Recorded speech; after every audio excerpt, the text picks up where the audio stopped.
You're listening to the North Carolina Food and Beverage Podcast. Visit Johnston County.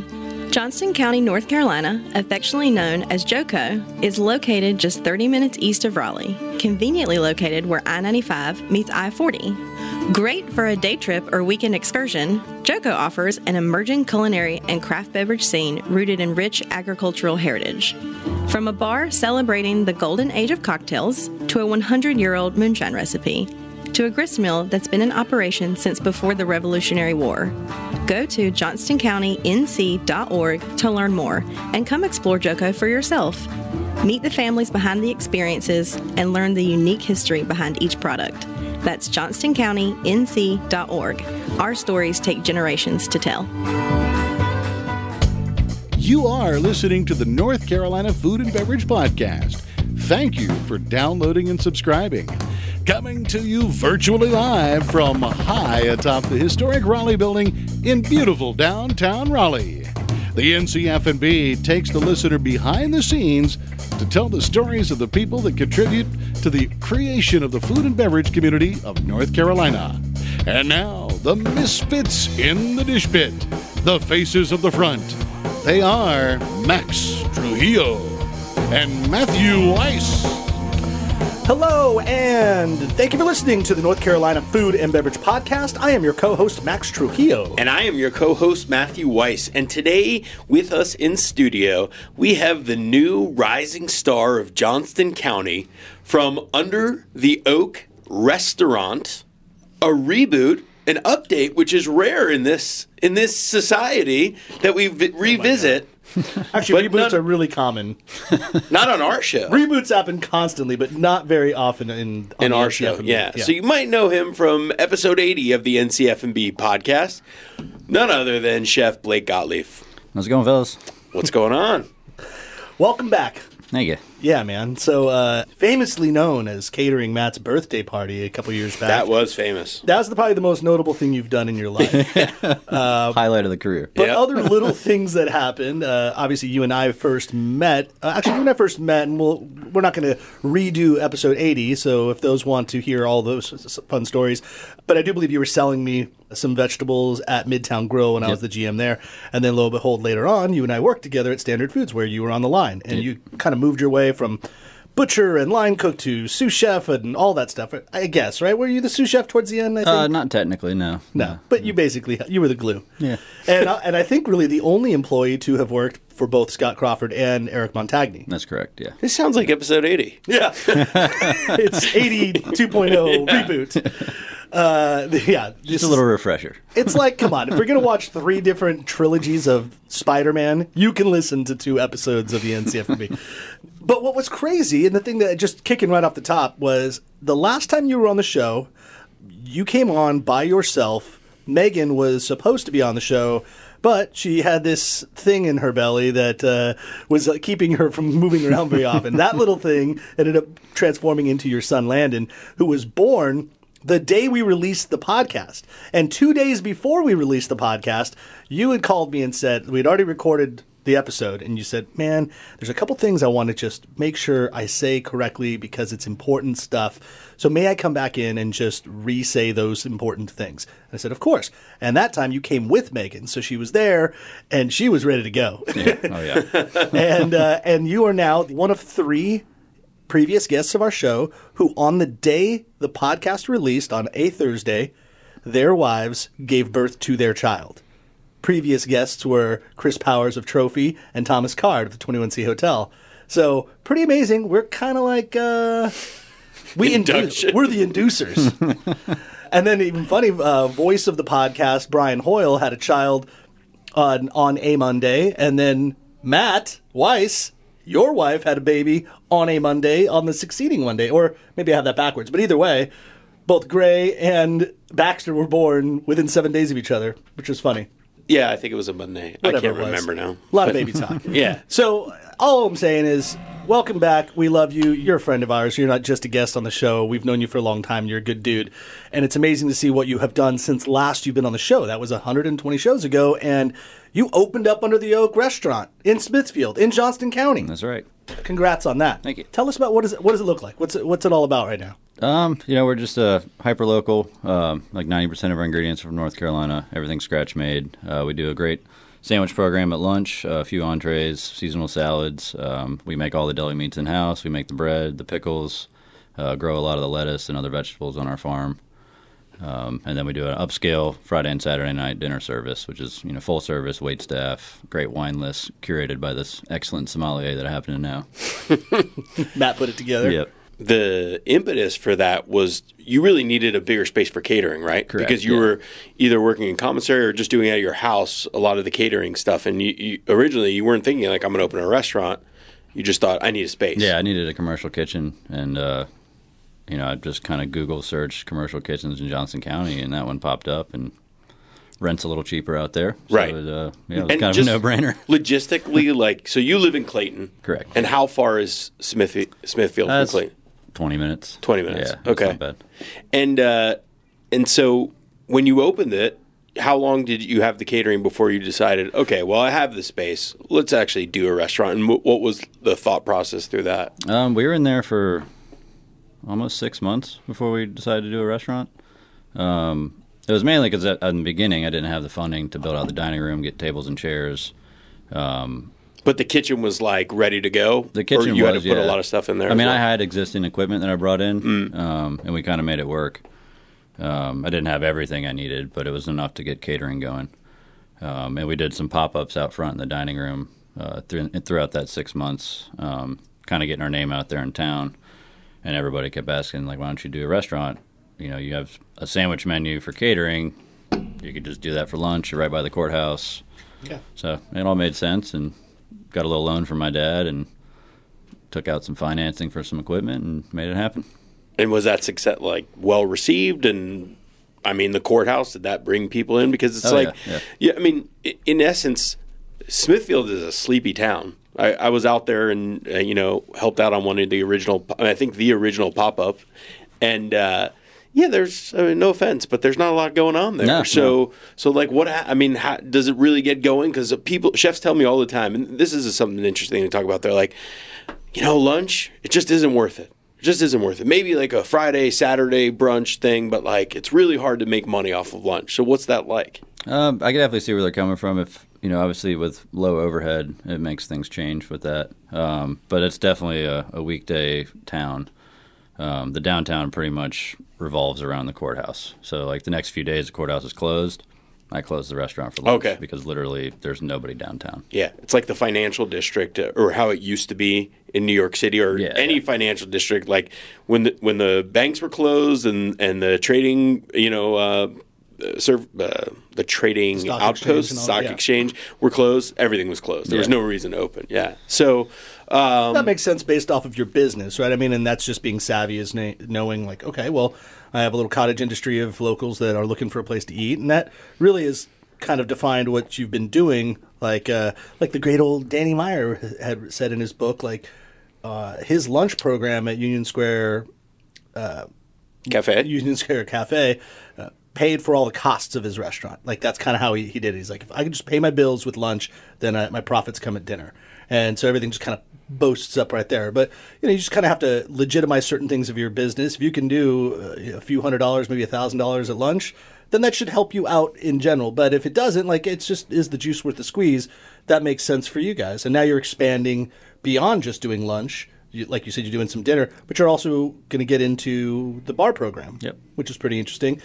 It's interesting because of note of your previous episode, and just if anyone knows Blake, you are in recovery.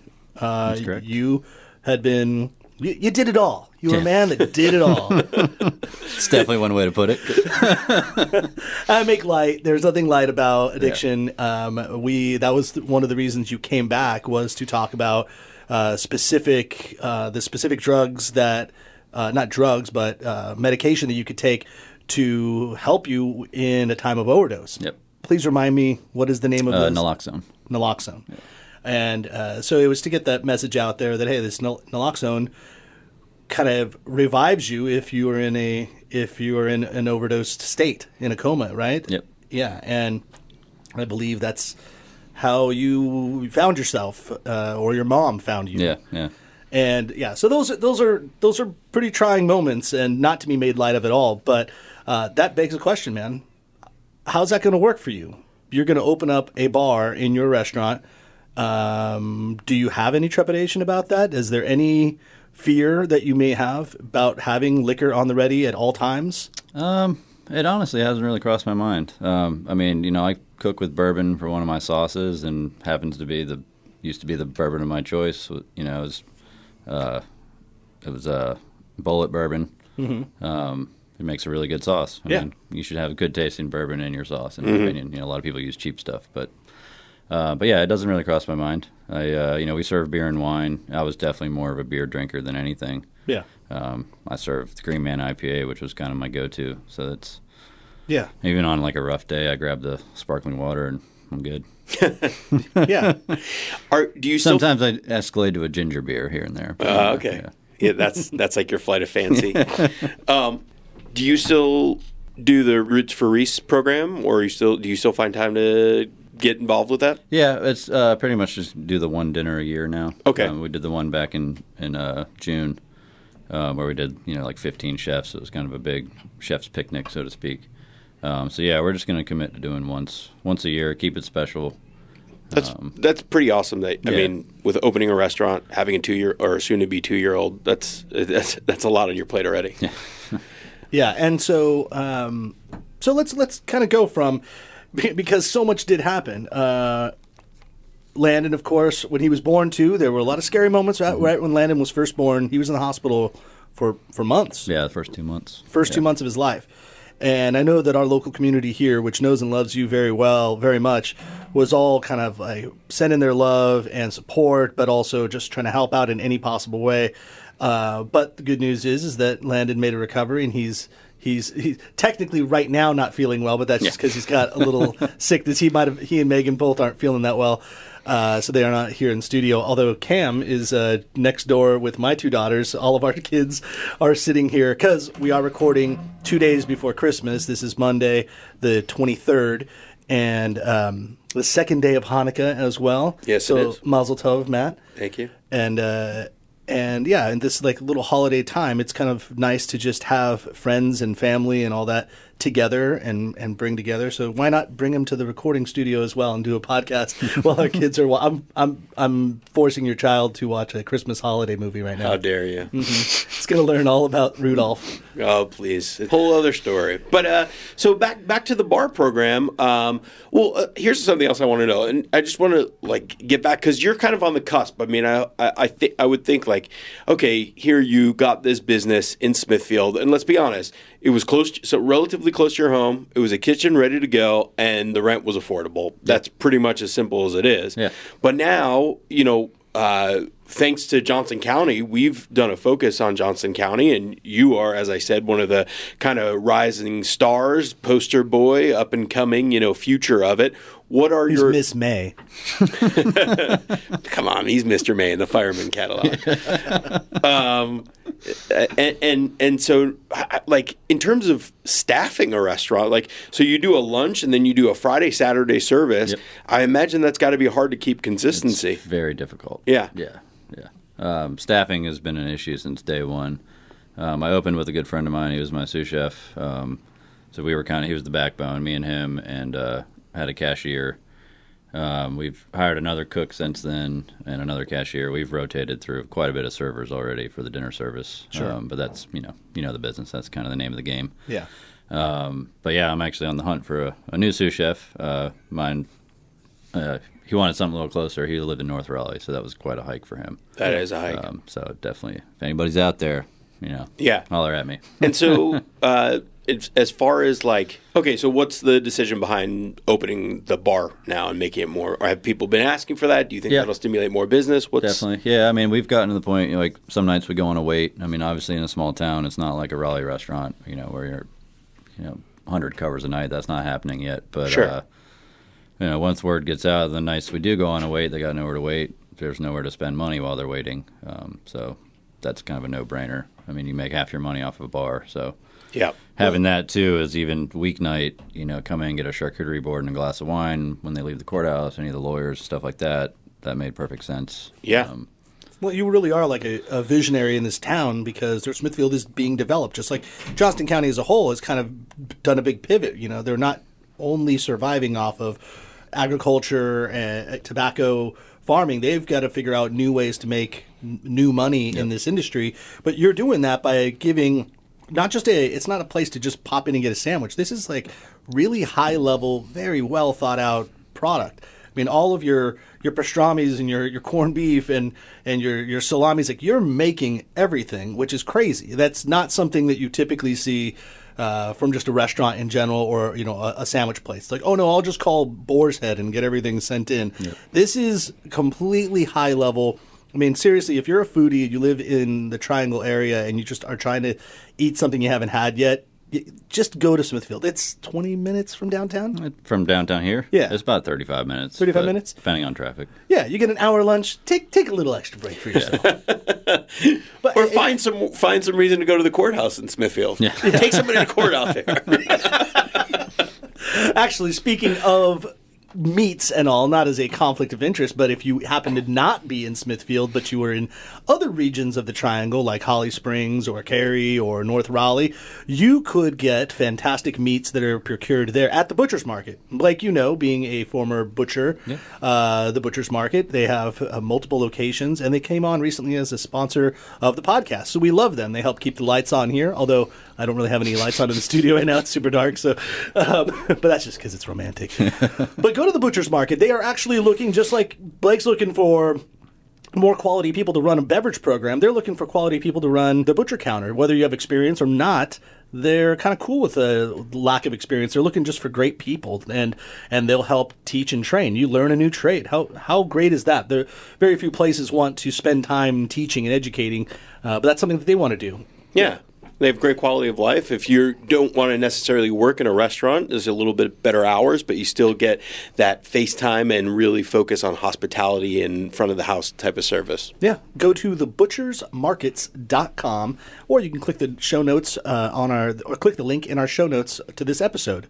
And before we get right back to the show, I also want to say hello and thank you to the Folks Foundation, who you will hear a whole lot more about them and even more in-depth conversation about what the Folks Foundation means to North Carolina and to our podcast and to you listeners as well. Because the Folks Foundation offers an opportunity such as grants and endorsements and sponsorships like the one we have here for the podcast for North Carolina craft makers. It's actually really amazing. They have a journal that's online or in print like a magazine, and they feature North Carolina crafters from all over the state.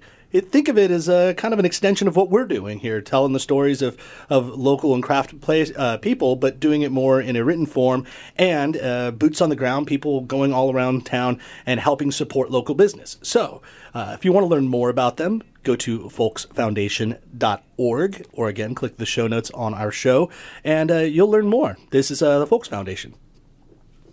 Sweet. So, Blake, I have to ask a question. This is probably like us personally talking and stuff like that. But, let's talk about Smithfield first, actually. So Johnston County, coming on and helping us out here and asking us to do some really focused episodes on Johnston County, have they been talking to you about, okay, how do we increase business? What's the foot traffic going to look like? What's the rest of the restaurant going to look like in downtown Smithfield, say? Yeah, they've been very helpful. I mean, the Visitors Bureau especially, they brought quite a bit of food writers in so far. Different food bloggers, anybody that has to do with travel writing, they always bring them in. They come eat lunch. They had a few articles published already. Nice. But yeah, everybody in Johnston County our has been very own the helpful. Kraken. Oh, that's right. Lauren, Yep. who does all of our social media for the podcast, who writes for the Raleigh magazine, just recently did an article for you in November. Yeah. So yeah, that's pretty cool. Yeah. And is there sort of a have they talked about population growth out there, or other things, or there are other restaurants coming? What's kind of on the future for Johnston County and the area? I think the big thing is the food hall that's going out there in the old JR cigarette outlets. Oh, I didn't know that. Did right you know off about 95. Yeah, they're doing. It's pretty cool. It's Double Barley's running it. Oh, wow. So they're doing like a beer garden in there. Oh, nice. I vaguely remember something about Vivian Howard doing like a all-day breakfast place there. But I don't know. That'll be that could have been a fantastic. rumor. I'm not 100% sure. But now she's got to do it. You said it. Yeah. Sorry. Boulevard, the coffee shop in downtown Clayton, they're putting in one in that space. Yeah. But yeah. Okay.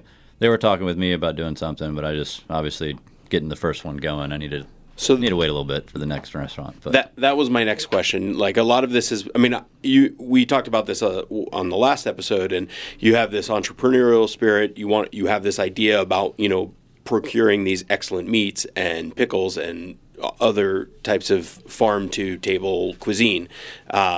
But then there was, intentional purpose on why you moved to Smithfield. But like, what's kind of the plan moving forward? So you're open 2 nights now. What do you want to do with this restaurant? And then the second part of that question is, Felicia, Max's wife, joked earlier, because I was saying, typical Jewish people are like, "You look so thin. What's going on? You're not eating." And she said, "Well, because he works 80 hours a week," and that's kind of true. So. It is. And like with a family and the whole thing, like, and wanting to open, obviously, maybe someday a second, like, how do you sustain that, or what's like the thought or the plan moving forward? Well, that's kind of the main reason why we're not doing dinner more during the week is I got a 2-year-old and Right. a wife, and it's nice to be able to get home at 5:00 most nights. This past week, that was definitely not the case. Yeah. We had a lot of holiday parties, and it was, I think after today, it was about 100 hours the past 8 days. Jeez. So yeah, it was kind of rough. But yeah, that was the big thing about doing the lunch was so I'd actually have time with my family in the first couple years of Landon's life. That was very important. And then obviously with, like you mentioned, how downtown is pretty quiet, Friday and Saturday night would be the more nights that people go out. So Yeah. basically I'm trying to make demand, build demand, fill up Friday and Saturday, and then add on Thursday. And just Once it gets there. Yeah, once we're on a wait every Friday and Saturday, and people are asking for Thursday, then we'll go that route. And Okay. I've already been toying around with some brunch items, but I'm not touching that until, 1, we have a liquor license, obviously, and 2, need a sous chef. I can't keep doing this for long. Yeah, and staffing is the deal. I kind of told you I wasn't going to mention this, but I'm only going to mention a part of what you did yesterday on Facebook. I'm only going to mention a part of it.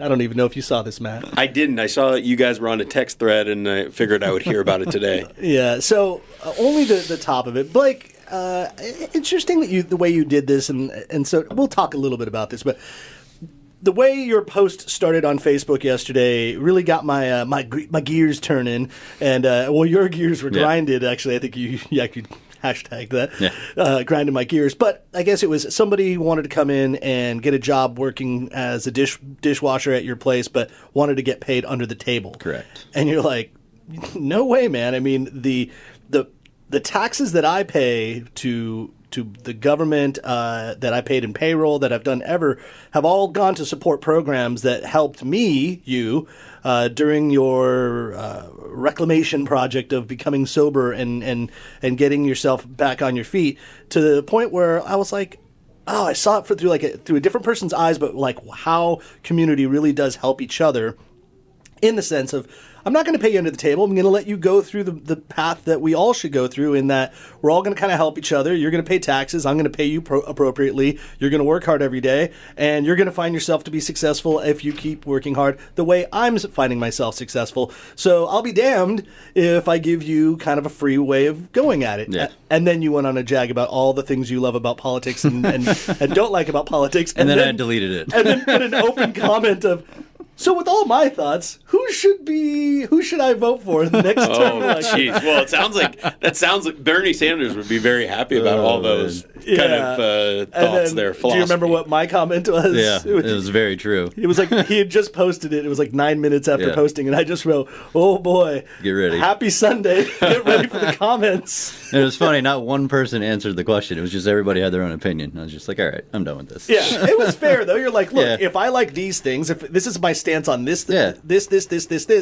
who, to all of you possible educated people that might be paying attention to politics, would I vote for? Which was a fair question. You're like, if my stance is this, who would I go with? But yeah, clearly no one. I think the problem is no one really does know what any candidate's stances are on anything, or there's just so many and they're so vast that no one really is aligned with how any one particular person thinks about anything.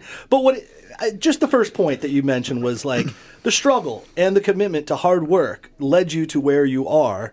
I appreciate that, and let it be known that you're not cutting corners or paying guys under the table so that you can just make your business run. You're doing it the way it should be done and being thoughtful.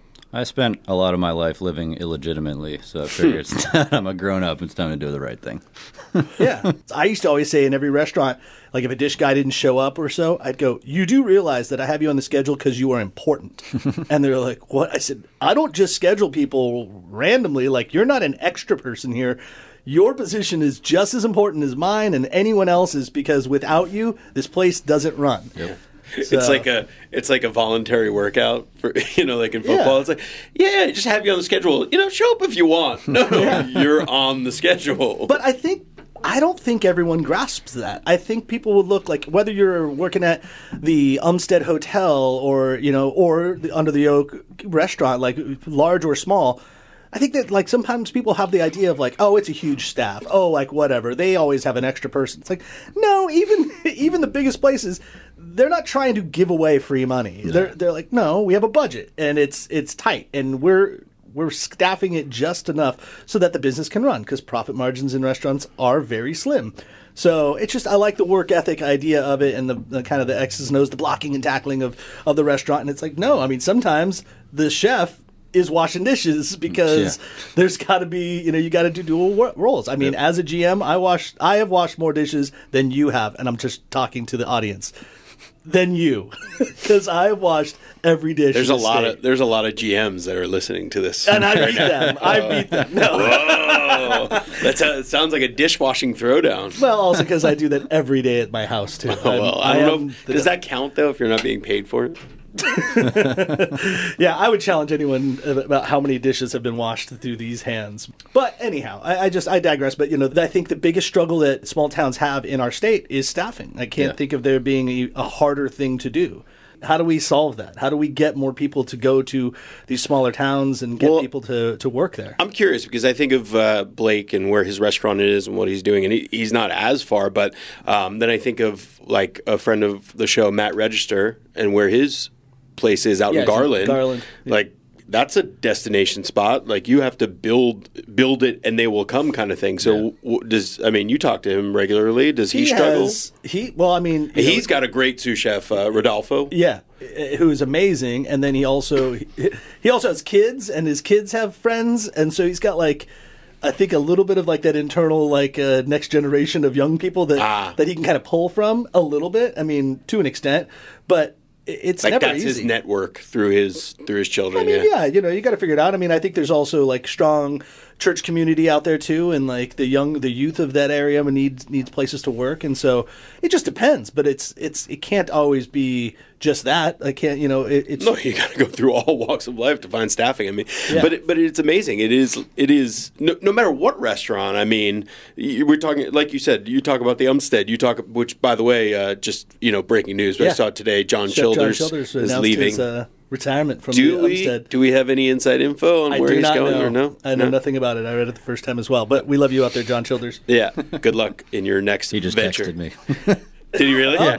I read the post on the way over. Do you have like, info? what are you doing? New sous chef. What do you got? That's kind of what I was hinting at. I was like, wait a minute, where are you going, dude? Yeah, why don't you come out to Smithfield? Come on out. That would be a win. Clayton. Come on. Right. There you go. Yeah. He's already out there in Wendell, so he's not too far. Dude, I think we might have made a shidduch, as we'd call it. Or you did. I didn't really do anything. But anyway, and it's what I was getting to is it's not just Smithfield, or it's not just even the Umstead or, Ashley Christensen and Scott Crawford have trouble staffing, and we hear it all the time. So I don't have an answer, but I wish I did.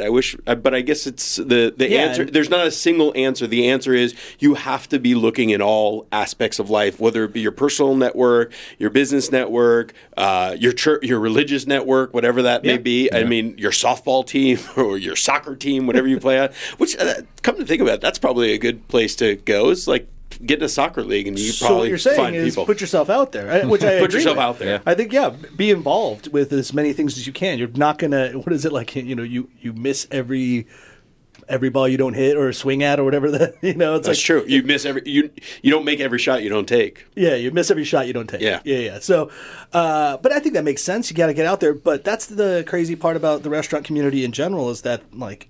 Not just North Carolina, but specifically the Triangle, has all of this growth potential, and there will be many, many more businesses that are opening in this industry, but there aren't as many employees to staff them, and we've talked about it ad nauseum on this show.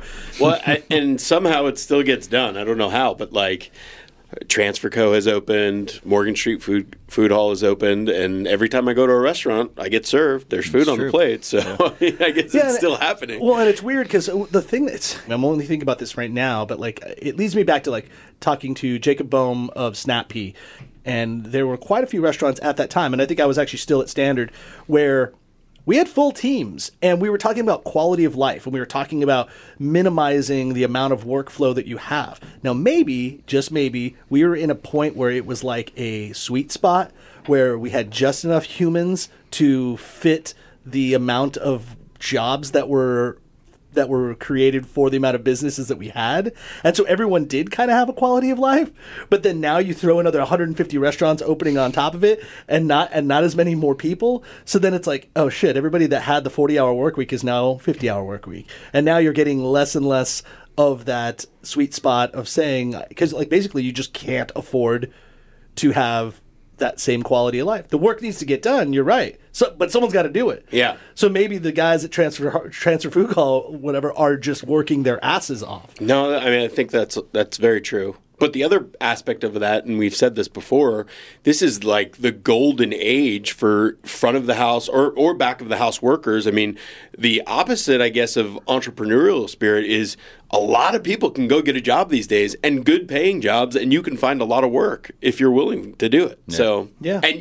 And the other thing is, and I think maybe this is when it come up when you were hiring for Y Hill, is that so many people now, as a bartender or a server or a line cook or a sous chef, you have a lot of choice. Like maybe if you're working in other places, and granted, in the Triangle, we're talking specifically. So maybe if you live in Smithfield, it's not the same thing. But like, I can kind of choose. Like, I can have 4 or 5 interviews. Oh, I want to bartend here. I want to bartend there. Or I didn't like that. I didn't like that manager so much. So I'm going to go to the other place. That's the negative side of that whole thing. I think like when you have a bunch of negative for management, but great for the working force. It's horrible for the worker. You know why? Because it leads me to think, and I won't mention his name, but it's somebody you and I would know well.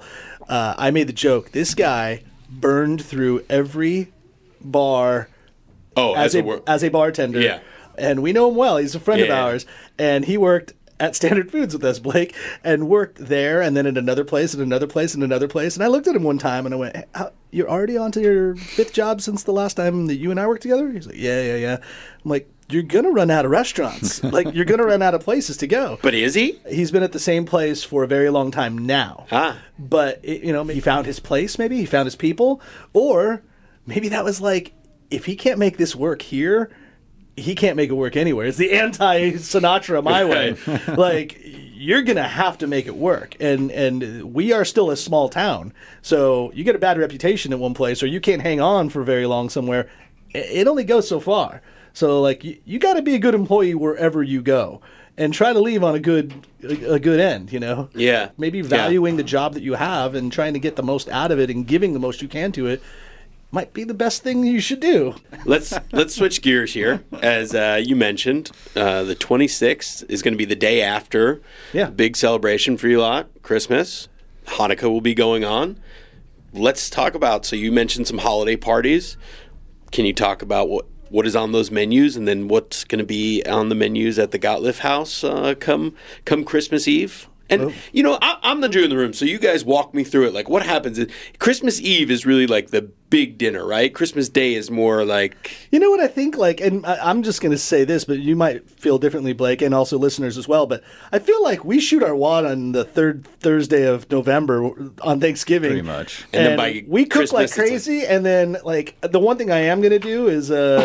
You're talking about you personally, like but your also household. a lot of us Gentiles. I think we just kind of cook. Like we might throw something in the crock pot. We might throw some grill something out. But I don't look at Christmas as a big cooking day. We do a Christmas feast, but it's nothing like Thanksgiving. I mean, it's definitely.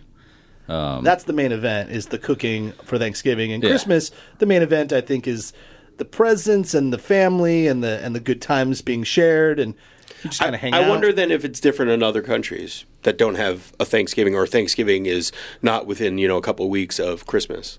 Yeah, I wonder. Well, like England, obviously, they're big into Christmas, and they don't celebrate Thanksgiving because they're the reason we have Thanksgiving. So yeah, I imagine that it's probably a bigger day. I know that like the ham is the big deal, right? I thought it was the Christmas goose. Prime rib too. A lot of prime people do rib, prime rib. That's what we're having actually. I just seasoned one up before I left the restaurant to roast off Wednesday. What, any particular technique you got for the prime rib? I mean, it's usually a simple thing, but yeah, I mean, what do you do? I salt it 2 days out. Yeah, by a certain salt percentage. I do everything kind of mathematically, and yeah, I just salt. And then do you use a whipped creamed horseradish? No, I'm doing a little mushroom ragu this time. Ooh, yeah, okay. Yeah. Very nice. Yeah, prime rib's one of those things where it's like mac and cheese. It is super simple and basic, but I love it. Yeah, like sure. it's and people don't really serve it anymore. No. It's Getting delicious. a good prime rib is not easy. It's kind of hard to come by. Yeah. There's always that random restaurant that's like, we do it on Thursdays. It's like, what? Just do it every day. Why do I have to come on Thursdays? Matt, you're a prime rib guy, right? Won't you eat a prime rib? I mean, sure, but it's not. I You're wouldn't call a red myself meat guy, though. Like I know you. You love your red meat. I wouldn't say that necessarily. I mean, also totally don't shit on any of my points.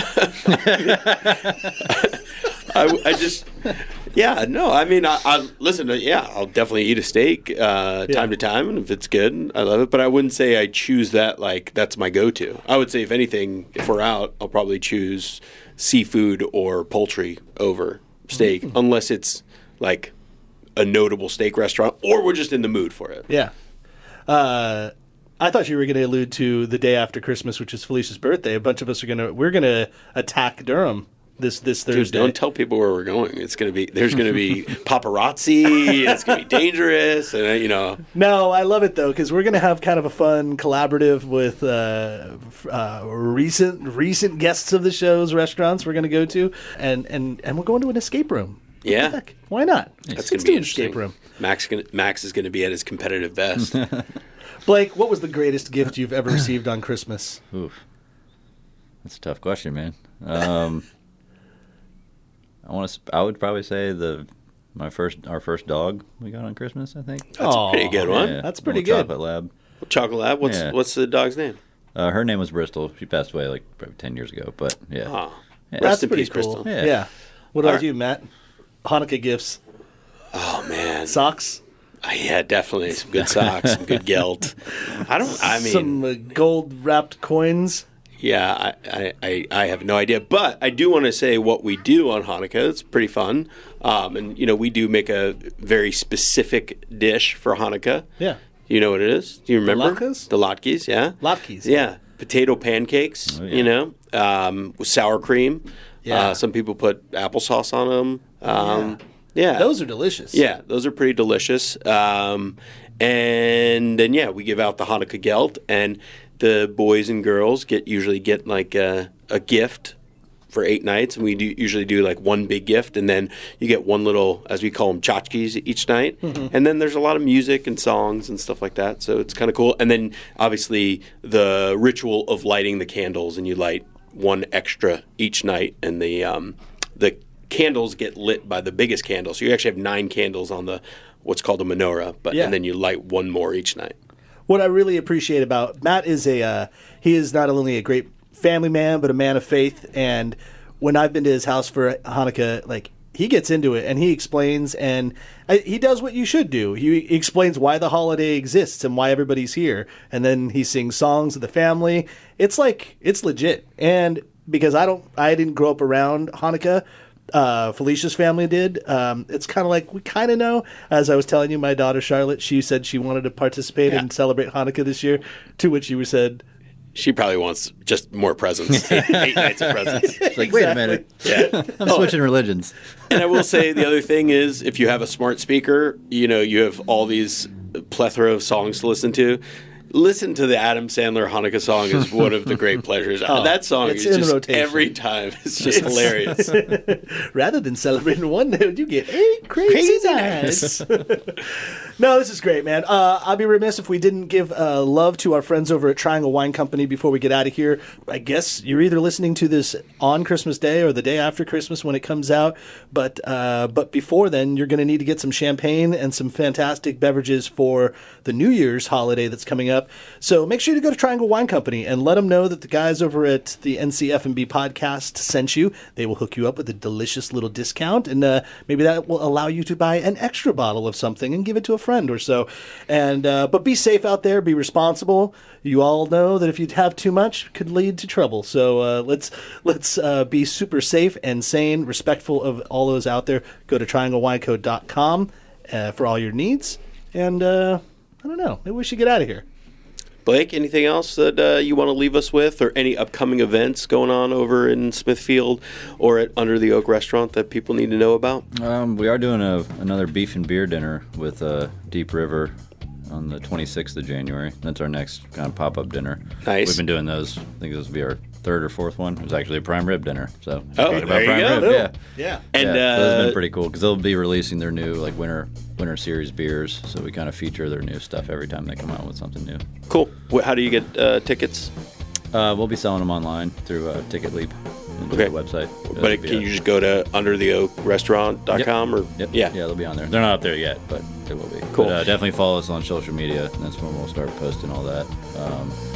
Definitely come check us out for dinner service Friday and Saturday night, 5 to 9. Heck yeah. Nice. Pretty awesome menu. Yeah, and just get out to Johnston County. They really are. They've got so much happening out there. Smithfield, one of the many smaller towns out there, but you got Clayton, Johnston County, Selma, Benson. Yep. There's so much going on out there. So give them a chance. Get out there, see what's going on in Johnston County. Yeah. Go to Under the Oak Restaurant. You will eat and drink very merrily. Happy holidays, everybody. Happy holidays. Thanks for listening to the NCF&B podcast. And if you've stuck with us this long, review us on iTunes and remember, 5 stars are encouraged.